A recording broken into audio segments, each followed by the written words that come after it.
I thought that night on the river would be my last. The storm was tearing my little boat apart when I heard a sound that froze my blood, not thunder, not wind, but the cry of a baby, then another. 2 lives abandoned on dark water, about to disappear forever, and a choice that would change all our lives for the next 18 years.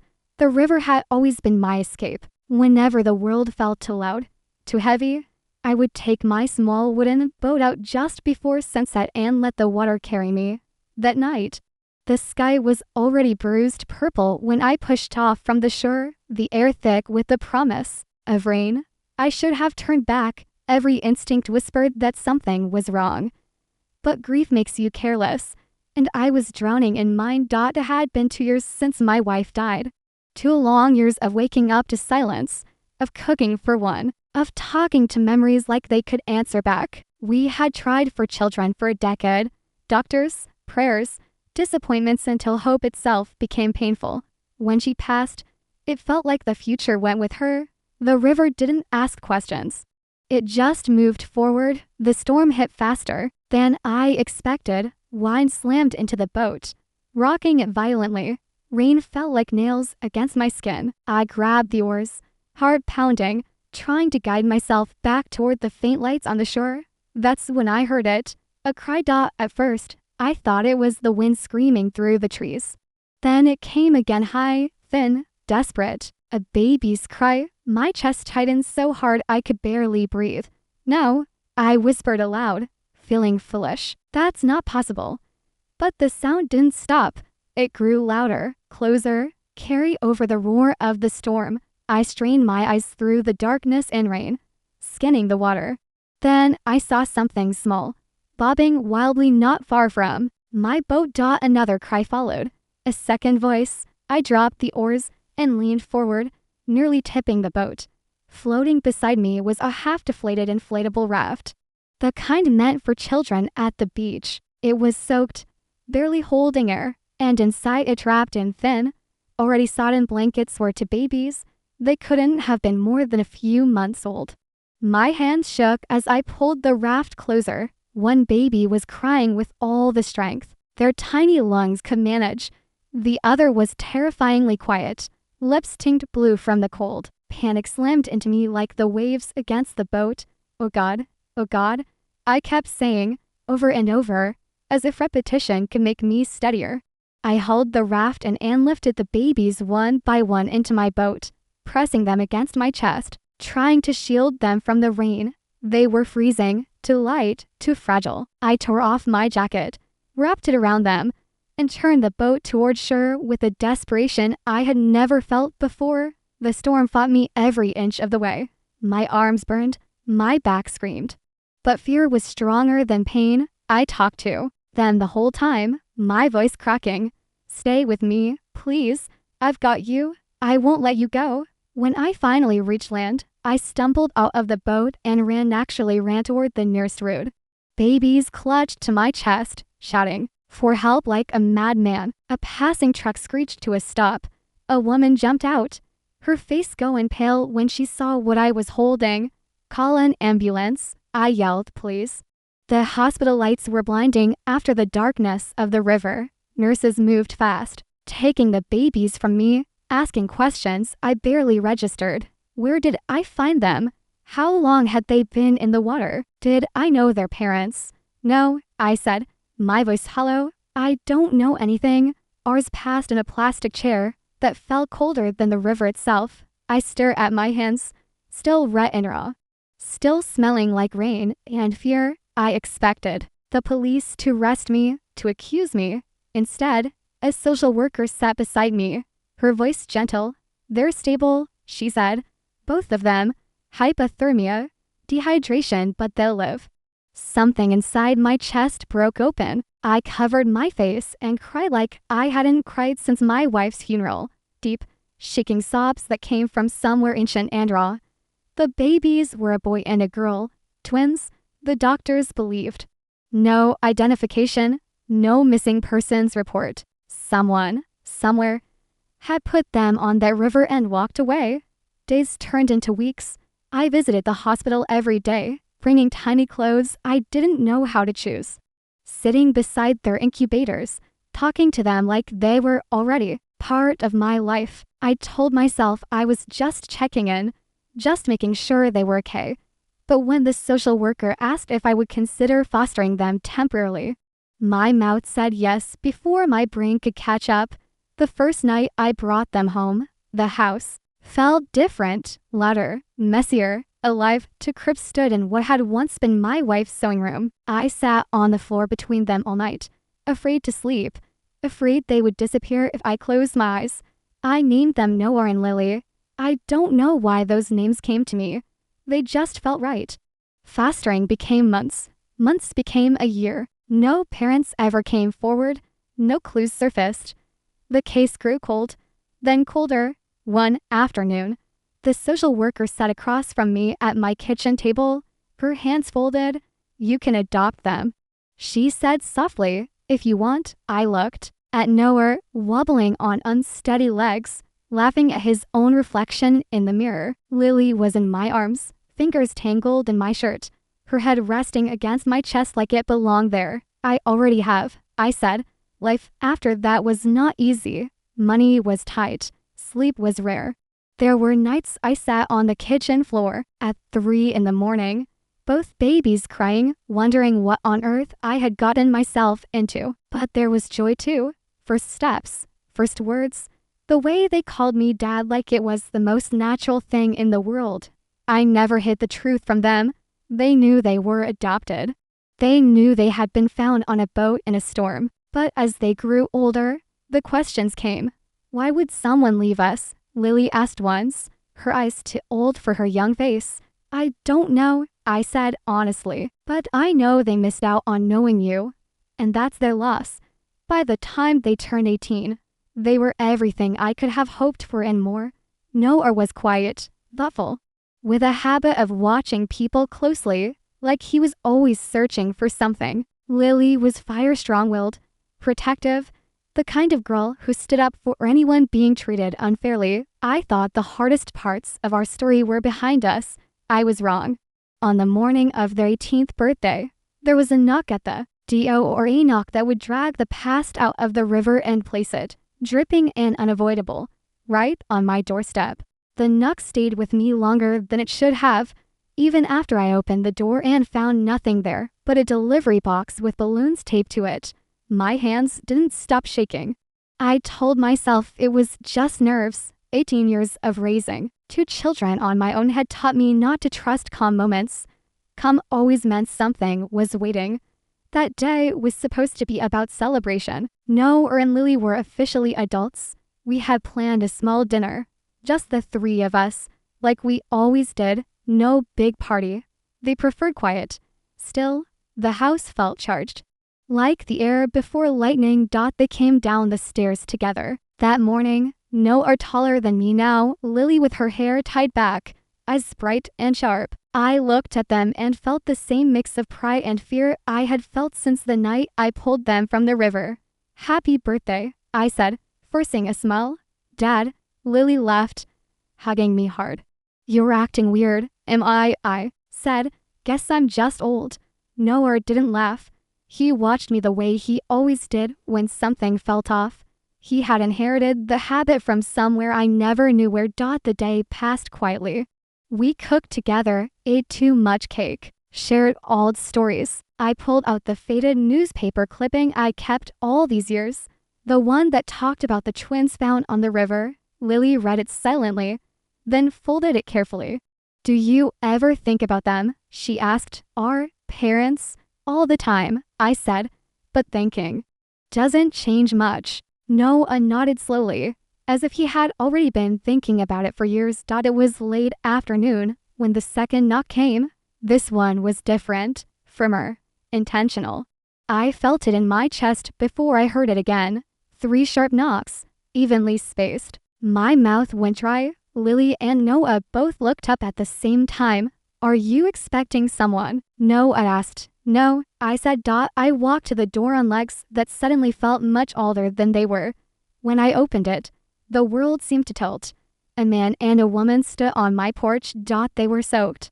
Though it wasn't raining, not from water, from something heavier. Guilt? Maybe. Fear? The woman clutched her hands together so tightly her knuckles were white. The man stood slightly in front of her, like he was trying to shield her from something. From me? We're looking for? The man began, then stopped. His eyes moved past me, into the house, behind me. I heard Lily gasp. No, or said nothing, but I felt him step closer. You found them, the woman whispered. Her voice broke on the word. You really found them. My heart started pounding so loudly I was sure they could hear it. You need to leave, I said. My voice didn't sound like my own. It sounded like it belonged to someone ready to fight.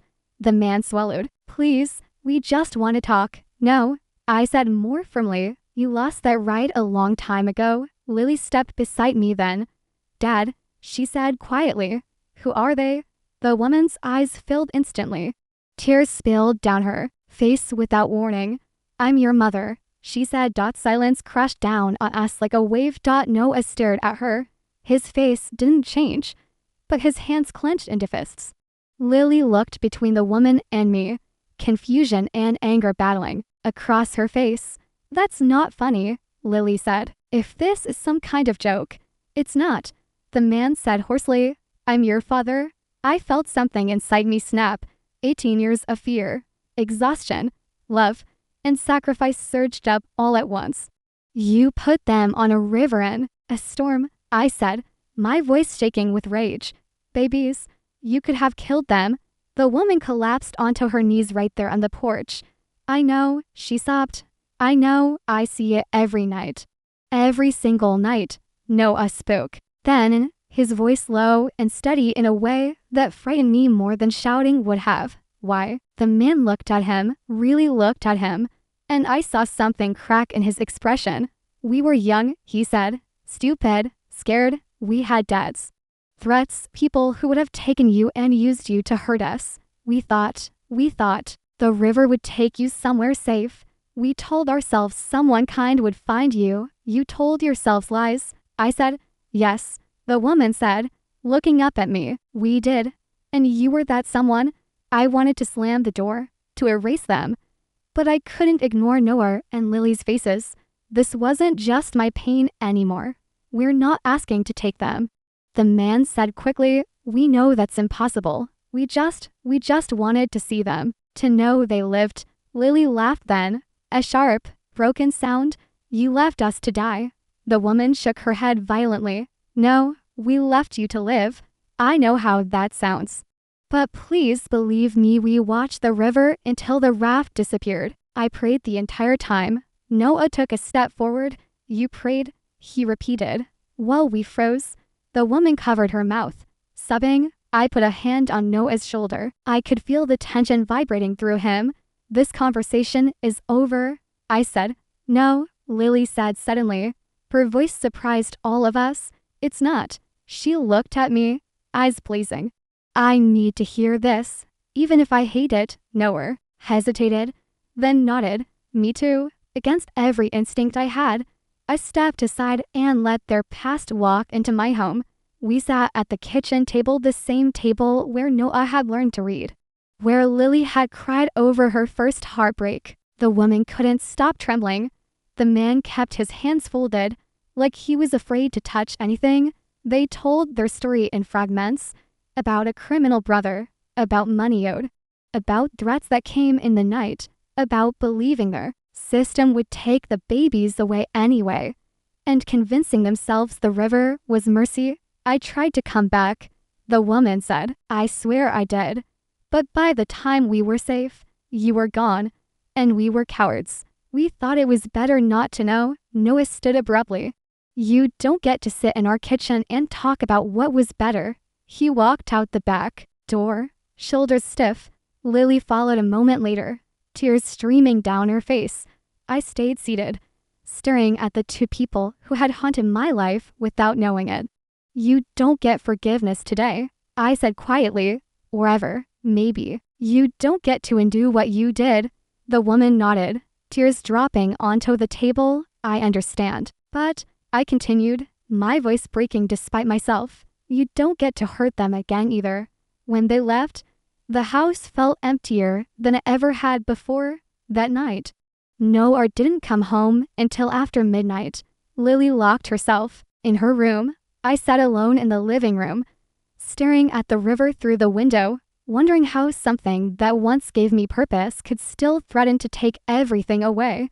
And deep down, a terrible thought took root. What if losing them didn't mean death this time? What if it meant choice? The days after that visit moved strangely. Like time had thickened, conversations became careful. Silences stretched longer than they ever had before. I kept expecting Noor or Lily to explode, to scream, to demand answers I didn't have. Instead, they went quiet in different ways. And that scared me more. Noah stopped coming home right after his classes. Sometimes he didn't come back until late. Sometimes not until morning. When he did, he barely spoke, just nodded and went to his room. Lily, on the other hand, was always home but distant. She stayed up late, scrolling through her phone. Headphones on, eyes red from crying. She pretended wasn't happening. I tried not to push. I told myself they were adults now, that this was theirs to process. But every parental instinct I had screamed that something fragile was cracking. One evening, about a week after the visit, I found Lily sitting on the kitchen floor. She hadn't turned on the light. The room smelled faintly of cold tea and rain from the open window. "You're going to catch a cold," I said gently. She didn't look up. "I already feel sick." I sat beside her, back against the cabinet. For a long time, neither of us spoke. "Do you hate me?" she finally asked. The question hit me harder than any accusation could have. "What?" I said. "Lily, no, never." Her voice trembled. "Then why does it feel like my whole life is fake?" I took a breath. "It's not fake. It's real because you lived it." "But they're real too," she said bitterly. "And I don't know what to do with that." She told me she had looked them up online. Public records, old court documents. The man had a criminal past, worse than what he'd admitted. The woman had vanished for years after the incident, resurfacing under a different last name. "I keep thinking," Lily said, staring at the floor. "What if we grew up with them? Would we be different? Worse? Better? You wouldn't be. You," I said, "and I wouldn't trade you for anything." She leaned her head against my shoulder then, the way she had when she was small. I felt her crying soak into my shirt, and I held her like I always had, like I always would. Noah was harder. When I finally cornered him, it was because he hadn't come home at all. Not even a message. Panic drove me into my car at 2 in the morning, driving past places I knew he went, heart hammering with every mile. I found him by the river. He was sitting on the old dock, feet dangling over the water, staring into the black surface like it might answer him. My chest tightened. "You scared me," I said. He didn't turn around. Funny, I wasn't scared at all. I sat beside him. The river moved quietly now, innocent looking, like it hadn't ever tried to take anything from us. "I met them again," Noah said. I froze. "When?" "Yesterday," he replied. "They reached out, said they just wanted to talk." Anger flared in me. "And you went?" "Yes." I waited, afraid of what he would say next.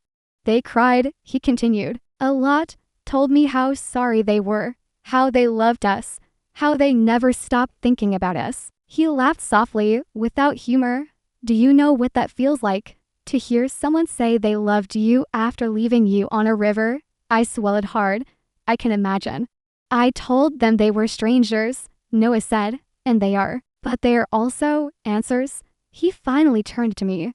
His eyes were tired, older than 18. "I don't want them," he said firmly. "I don't want a relationship.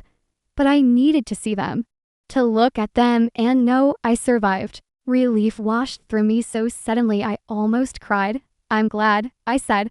He nodded, then hesitated. "They asked about Lily." I stiffened. "What did you say?" "That she wasn't ready," Noah replied. "And that they should stay away unless she chose otherwise." I put my arm around his shoulders, and this time, he didn't pull away. "I'm not going anywhere," he said quietly. "You know that, right?" I nodded. "I know." But knowing didn't make the fear disappear. A month passed, then another. The birth parents stayed away, mostly. A letter arrived once, addressed to Noah and Lily, but they never opened it. It sat on the shelf and touched like a ghost we pretended not to see. Then something changed. Lily started asking questions, not angry ones, curious ones, about her birth mother's smile, about whether she liked music, about what she was like before. Fear twisted her into someone capable of abandonment. I don't want to forgive her, Lily said one night, but I want to understand her. I nodded slowly. Understanding doesn't mean excusing. She met her mother alone the first time. I waited in the car across the street, hands clenched around the steering wheel. When Lily came back, her face was pale. She smells like soap and regret, Lily said quietly. She cried the whole time. And you? I asked. I didn't, she replied. But I wanted to. Over the next few months, Lily met her a few more times, always in public, always on her terms. No, I never went again. I told myself this was healing, growth, closure. I didn't realize we were walking toward another fracture. It came the night Lily didn't come home. Her phone went straight to voicemail. Midnight passed, then one, then two. Every bad possibility clawed at my chest. I called Noah, voice shaking. She didn't say she was staying out. I said. Noah went silent. I know where she is. The relief was brief. She's with them, he said. With our parents. My hands went numb. What? She texted me earlier. Noah continued. Said she needed answers they weren't giving her in cafes. I didn't sleep that night. Lily came home at dawn. Her eyes were red. Her voice was flat. They want me to come live with them, she said. The words hit like a punch. They say they can give me things you couldn't. Connections, a different life. They say it's my choice. Noah stood behind her, face tight with anger. I searched Lily's face for hesitation, for doubt, for something solid. And what do you want? I asked. She looked at me, tears finally spilling over. I don't know, she whispered. I don't know who I'm supposed to be anymore. That night, I lay awake staring at the ceiling, realizing something terrifying. Saving them from the river had been easy compared to this. Because now, the current wasn't water. It was blood. And it was pulling in opposite directions.